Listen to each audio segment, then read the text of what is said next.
তো এই যে দেখতে পাচ্ছেন এফটিজেড অ্যাডাপ্টার, এই এফটিজেড অ্যাডাপ্টার মানে হচ্ছে F mount to Z mount, মানে শর্ট ফর্মে হচ্ছে এফটিজেড অ্যাডাপ্টার। তো এফটিজেড অ্যাডাপ্টার 2 আমি যেটা কিনেছি এফটিজেড অ্যাডাপ্টার 2, এটা কিন্তু নিকনের অরিজিনাল, কিন্তু মেড ইন চায়না, এখানে লেখা আছে মেড ইন চায়না। তো এটা এমআরপির দাম হচ্ছে 22,995 টাকা। আমি কিনেছি এটা 15,000 টাকা দিয়ে। 15,000। কোম্পানি কি বলবো, এই যে দেখতে পাচ্ছেন এইটার বাক্স এটা, আর এই হাতে আমার 50mm লেন্সটা লাগানো আছে উইথ এফটিজেড অ্যাডাপ্টার। তো এই যে অ্যাডাপ্টারটা, এটা একটা মানে কোম্পানি কি বলবো পুরো মুরগি করছে, মুরগি যাকে মুরগি বলে, মুরগি করা। এটা এফটিজেড 2টার দাম 15,000 টাকা। এফটিজেড 1 একটা ছিল প্রথম যেটা বেরিয়েছিল, সেটা 10,000 কি 10,500 এরকম দাম ছিল। মানে জাস্ট কিচ্ছু করলো না, 2 বের করে দিয়ে 15,000 5,000 টাকা দাম বেশি নিয়ে নিচ্ছে। এটা ম্যাক্স কি আছে ভেতরে কিচ্ছু নেই, আমি পুরো খুলে আপনাদের দেখাচ্ছি। এটার মধ্যে কিচ্ছু নেই, জাস্ট একটা অ্যাডাপ্টার আর ওই কানেকশানটা রয়েছে। মানে এটা আমাদের মতন ফটোগ্রাফারদের মুরগি করা ছাড়া আর কিছু না, মানে বারে বারেই সেটাই বলছি, মুরগি করা। তো এটার দাম হওয়া উচিত ছিল ওই 6 থেকে 7,000 টাকা হলে ঠিক আছে, কিন্তু কতটা দাম, কিন্তু এত দাম দেওয়ার পরও যদি আমি এই যেটা আমার জি সিরিজের 50mm লেন্স, এইটা যদি আমি এই অ্যাডাপ্টার যে লাগিয়েছি তার সাথে আমি যখন মিররলেসে লাগাবো তখন কি ঠিকঠাক কাজ করবে? ঠিকঠাক যদি কাজ করে তাহলে ঠিক আছে, যদি ঠিকঠাক না কাজ করে তাহলে মনে হয় এই 15,000 টাকাটাই আমার বেকার গেল। আপনারা ভেবে দেখবেন, আমি ছবি আপনাদের প্র্যাকটিক্যাল করে দেখাবো, স্টিলও নেব, ভিডিও নেব, কিছু অল্প একটু ভিডিও নেব, কিছু স্টিলও নেব। আর এফটিজেড অ্যাডাপ্টার লাগানোর পর কত মানে 50mm, আমি এখন 50mm আজকে 50mmটা দেখাবো। এটা হচ্ছে আমার যে আমার ডিএসএলআর যেটা ছিল জি সিরিজের লেন্স, ওই এফ মাউন্টের, সেই লেন্সটা আমি অ্যাডাপ্টার দিয়ে লাগিয়ে আমার যে এখন নিকন Z6 Mark III তার মধ্যে লাগিয়ে দেখাবো। এবং আমরা যারা ক্রপ বডি যখন ইউজ করতাম বা এখনও যারা ইউজ করি, সাধারণত কী হয়, ফুল ফ্রেম লেন্স যখন আমি ক্রপ বডিতে লাগাই একটু টেলি হয়ে যায়, মানে 50mmটা 75-এর মতন হয়ে যায়। তো আজকে আমি এই 50mmটা মিররলেসে লাগাবো, তাতে এই যে এফটিজেড অ্যাডাপ্টারের যে থিকনেসটা, এখানে প্রায় 1 ইঞ্চির ওপরে থিকনেস। তো এই 1 ইঞ্চি থিকনেসের ওপর কতটা আপনার ফোকাল লেন্থ চেঞ্জ হয় সেটাও আমি প্র্যাকটিক্যাল করে দেখাবো, দুটো ক্যামেরাতেই দেখাবো। মিররলেসও 50mm লাগাবো, আবার ডিএসএলআর এমনি যেটা নর্মাল ডিএসএলআর, সেই নর্মাল ডিএসএলআরও 50mm লেন্সটা লাগাবো। আপনারা বুঝতে পারবেন যে কতটা ফোকাল লেন্থ চেঞ্জ হয়। এবং ভিডিও একটু তুলবো যে এত টাকা দাম নিচ্ছে এফটিজেড অ্যাডাপ্টার, তো তারপরে যদি আমি জি সিরিজের যদি আমি লেন্স লাগাই কতটা ফোকাস মানে ফোকাসটা ভালো আসে, অটো ফোকাস কতটা হয়, সেটাও আপনারা দেখলেই আপনারা বুঝতে পারবেন। তারপরে আপনারা নিজেরাই ডিসিশান নেবেন যে এই অ্যাডাপ্টার কিনবেন কি কিনবেন না, মানে ডাইরেক্ট জেড মাউন্টে লেন্সে যাবেন কি না। তো চলুন এবার একটু প্র্যাকটিক্যাল করি। দেখুন এখন আমি Z6 Mark III সাথে যেটা আমার আগের লেন্স জি সিরিজের লেন্স 50mm যেটা লেন্স এফটিজেড অ্যাডাপ্টার দিয়ে এখানে লাগানো আছে।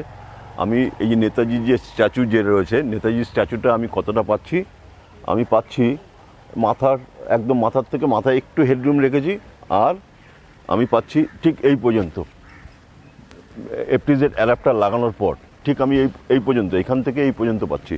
এবার যখন আমি পরের আমি ডিএসএলআরটা যখন লাগাবো তখন একই লেন্স লাগাবো এবং স্ট্যান্ড আমার ফিক্স, স্ট্যাচুও ফিক্স থাকবে, তখন আপনারা দেখবেন একটু হোয়াইট চলে আসবে। তো আগে এই ছবিটা নেই, এটা মিররলেসের ছবি, মিররলেসের ছবিটা দেখুন।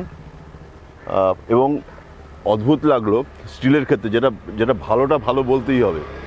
আমি কিন্তু যখন ফোকাস করলাম অটোমেটিক আমার চোখটা কিন্তু স্ট্যাচুর চোখ, মানে অটোমেটিকও ফোকাস নিয়ে নিল। এটা স্টিল নিচ্ছি, দেখুন আমি একটা ছবি নেই, এটা আমি 1.80 রেখেছি, আর শাটার স্পিড রেখেছি 1/1000, আর ISO 100।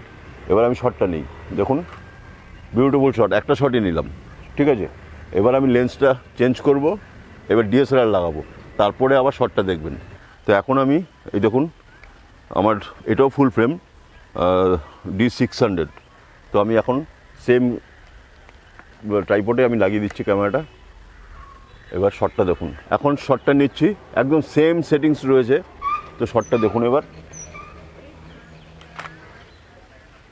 শটটা একদম পারফেক্ট আসলো, কিন্তু যেটা আমি রিয়েলাইজ করতে পারলাম যে 50mm মিররলেসে যখন আমি লাগাচ্ছি FTZ অ্যাডাপ্টার দিয়ে, আর এইটাতে যখন লাগাচ্ছি হালকা একটু মানে হোয়াইট পাচ্ছি। এটা হোয়াইট কতটা পেলাম, আমি ওপরে যা হেডরুম পেলাম তার থেকে সামান্য একটু হেডরুম বেশি রয়েছে, আর আমি এই পর্যন্ত পেলাম। মানে আগেরটা পেয়েছিলাম এই পর্যন্ত, আর এটা পেলাম এই পর্যন্ত, কিন্তু আমার ডিস্টেন্স কিন্তু একই রয়েছে। তো FTZ অ্যাডাপ্টার লাগালে পরে হালকা ক্রপ হয়, ক্রপ মানে জুম ইন হয়ে যাচ্ছে, ফোকাল লেন্থে একটু চেঞ্জ হচ্ছে যেহেতু ওর ডিস্টেন্সটা রয়েছে। তো সেটা কিন্তু একটা ব্যাপার, কিন্তু আমি ছবির ক্ষেত্রে ফোকাসিংয়ের বা কোনো এমন কিছু তফাৎ পেলাম না। তবে হ্যাঁ, বলতে পারেন যে মিররলেসের যেহেতু ওটা এখনকার নতুন টেকনোলজি, শার্পনেসটা একটু বেশি, ঠিক আছে। কিন্তু আমার এই DSLR-এও কিন্তু আমি যখন দুটো ছবি প্যারালাল দেখাচ্ছি, যখন আপনারা নিজেরা বুঝতে পারছেন যে এমন মানে মানে প্রচণ্ড যে তফাৎ হয়ে যাচ্ছে স্টিলের ক্ষেত্রে, তা কিন্তু নয়। এখন যে শটটা নেব, এতক্ষণ তো একটা স্টিল দেখালাম, তাতে আপনারা মোটামুটি বুঝতে পেরে গেছেন 50mm-এর রেজাল্ট কী। আর এখন যে শটটা নেব, আবার মিররলেসে চলে এসেছি, নিকন Z6-3-তে FTZ অ্যাডাপ্টার, আর আমার G সিরিজের যে 50mm লেন্স, সেটা দিয়ে এই ভদ্রলোকের একটা ভিডিও নেব। তো ভিডিওটা নেই, কেমন আসে, ফোকাস কতটা পারফেক্ট হয় দেখাচ্ছি আপনাদের। এখন ফোকাস কিন্তু আমার যেহেতু স্ট্যাটিক ফ্রেমটা আমার একদম স্ট্যাটিক রয়েছে, অটোমেটিক চোখে কিন্তু ফোকাসটা নিয়ে নিল। আমি যদি এখন রেকর্ড করি, দেখুন রেকর্ড করছি, পেছনটা কিন্তু যথেষ্ট বুকে এসছে, 2.8-এ নিয়েছি, আর একদম দেখুন পারফেক্ট ফোকাস রয়েছে। এবার ধরুন এই শটটাই যখন আমি ব্যাকগ্রাউন্ডে রয়েছি, এখন এই ফোকাসটা নিল, ফোকাসটা আমি করলাম। এবার আমি এখান থেকে যখন ভদ্রলোকের কাছে প্যান করছি, দেখুন অনেকটা সময় নিচ্ছে ফোকাস হতে। এবার যখন আমি হাত দিয়ে যদি টাচ করি, তখন কিন্তু ফোকাসটা নিল, ঠিক আছে। এই যে মানে এটা কিন্তু ডাইরেক্ট যদি আমার মানে মাউন্টেড যদি আমার 50mm লেন্স হয়, বা আমার আগের যে লেন্সটা আমি আগের দিন দেখিয়েছিলাম 20mm লেন্স, সেটা কিন্তু প্রবলেমটা হচ্ছিল না। কিন্তু দেখুন আবার নিচ্ছি, ধরুন আমি এইখানে যে ব্যানারটা রয়েছে, ব্যানারটার সাথে একটা নিচ্ছি, ব্যানারটার সাথে নিতে গেলে পরে অনেকটা লাইটের তফাৎ হয়ে যাচ্ছে। তাও যদি আমি অ্যাপারচারটা যদি কমাই, সেক্ষেত্রে আবার এইখানে আমার আন্ডার হয়ে যাবে, ঠিক আছে। তো নিলাম, আন্ডারই হোক, কতটা ফোকাস হয় দেখুন। এখন আমি ওই ব্যানারটার থেকে আমি যখন যখন ভদ্রলোকের কাছে আসলাম, দেখুন অনেক সময় নিচ্ছে। বাইকটা গেল, বাইকে ফোকাস নিয়ে নিল, যেহেতু বাইকের রোদটা বেশি ছিল, এতটাই আন্ডার, তো ফোকাসটা কিন্তু ওনাকে নিল না। সেই বাইক যখন প্লাস হলো, সে বাইকটাকে নিয়ে নিল। তো আমি আবার অ্যাপারচারটাকে আবার একটু বাড়াচ্ছি, অ্যাপারচারটাকে। এবার দেখুন আবার ফোকাস নিল, আমি রোল করছি, আবার এই রোল করলাম, রোল করার পর আমি যদি আবার ওই প্যান করি, অনেক সময় নিচ্ছে কিন্তু ফোকাস হতে। এই এতক্ষণে নিল ফোকাস। আবার দেখুন ওখান থেকে যখন আমি ভদ্রলোকের কাছে আসছি, তখন কিন্তু অনেক সময় নিচ্ছে, এই এতক্ষণে নিল ফোকাস। তো এই যে ডিলেটার অনেকটাই ডিলে, কিন্তু আমি যদি অরিজিনাল জেড মাউন্টে যদি লাগাই, সেক্ষেত্রে কিন্তু এই ডিলেটা হচ্ছে না। এটা কিন্তু একটা ব্যাপার। আর কিন্তু আমি ফোকাস যখন আমি যদি স্ট্যাটিক নিলে যখন আমার ফোকাস কিন্তু পারফেক্ট ফোকাস আসছে, এবং রেজাল্টও আমি মোটামুটি ভালোই পাচ্ছি, খুবই ভালো পাচ্ছি। দেখুন আমি এখান থেকে যদি আমি ওনার হাতের থেকে আমি ফেসে যাচ্ছি, তখন কিন্তু কোনো সমস্যা হচ্ছে না, যখন আমি কোনো প্যান করছি, তখন কিন্তু সমস্যাটা হচ্ছে। সেটা হচ্ছে ডাইরেক্ট জেড মাউন্ট লেন্সে কিন্তু এই সমস্যাটা মানে আগের এপিসোডে আপনারা দেখেছেন হয়নি, বা না হওয়ারই কথা। তো আগেকার টেকনোলজি আর এখনকার টেকনোলজির মধ্যে অনেকটাই তফাৎ, তো সেটা মেনে নিতে হবে। কিন্তু স্টিলের ক্ষেত্রে কিন্তু আমি বলবো খুবই ভালো রেজাল্ট পেয়েছি। আমি এর আগেও অনেকগুলো কাজ করেছি, সেটা আপনাদের দেখাতে পারলাম না, কিন্তু কয়েকটা কাজ করলাম স্টিলে, কিন্তু আমি ভালো রেজাল্ট পেয়েছি। ভিডিওতে আমি কিন্তু অতটা ভালো পাইনি, কিন্তু হ্যাঁ, যদি আমি স্ট্যাটিক ফ্রেম রাখি, তাহলে কিন্তু আমার মোটামুটি কাজ চলে যাবে। এখন আমি যে শটটা নেব, এই গাছটা দেখুন, গাছটার মধ্যে অনেক রকম একটু পাতাটা বেশ কালারফুল পাতা রয়েছে। তো এই পাতাটার থেকে আমি এরকমভাবে টিল ডাউন করব, তো সেটা এই লেন্সটা কতটা বেটার পারফরমেন্স দেয় ভিডিওতে সেটা একটু দেখি এবার। খুব সুন্দর লাগছে, বাহ, এই জায়গাটা তো ভালোই ফোকাস নিল, কিন্তু হালকা একটু যখন নিচে নামালাম একটু হান্টিং করলো। এই যে বাইকটা যাচ্ছে, বাইকের কিন্তু অটোমেটিক ফোকাস নিয়ে নিল বাইকটাকে, স্কুটিটাকে। তো এবার দেখুন সাইকেলটা আসছে, দেখুন সাইকেলটাকে ফোকাস নিয়ে নেবে, এই যে ফোকাস নিয়ে নিল সাইকেলটাকে কিন্তু পুরো ফোকাস নিয়ে নিল। আবার যদি আমি টিল্ট আপ করলাম, দেখুন মোটামুটি কিন্তু ঠিক আছে। এবার খুব ফাস্ট যখন মুভমেন্ট করব তখন কিন্তু একটু সমস্যা হচ্ছে, কিন্তু যদি একটু আপনি টাইম নিয়ে কাজ করেন তাহলে কিন্তু আপনার কাজ কিন্তু 50 mm ভালো কাজ উঠে যাবে।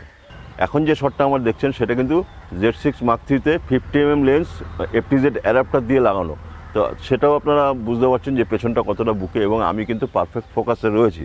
তো আজকে বেশি কিছু ছবি দেখালাম না, 2-1টা স্টিল দেখালাম আর ভিডিওর কয়েকটা জিনিস দেখালাম। তো সেটা তো আপনারা অলরেডি বুঝতে পেরে গেছেন যে ভিডিওর কোয়ালিটি কেমন আসে এবং ফোকাসিং হান্টিং কতটা হয়।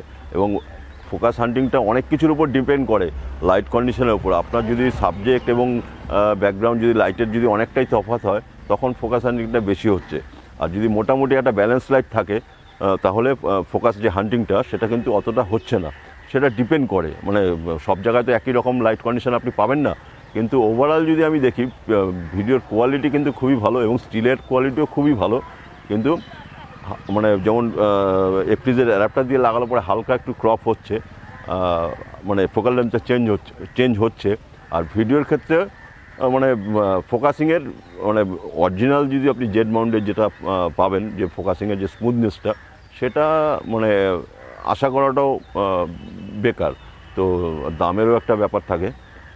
আর অরিজিনাল জেড মাউন্ট আর FTZ অ্যাডাপ্টার দিয়ে লাগালে তফাৎ হবেই, সেটা মেনে নিয়েই কাজটা করতে হবে। কিন্তু আপনি যদি মনে করেন না আমি আমার যদি পুরনো লেন্স আমি ব্যবহার করব, এখন ইনভেস্ট করব না, সেক্ষেত্রে আপনি যদি সময় নিয়ে কাজ করেন আপনি কিন্তু ভালো রেজাল্ট পেতে পারেন।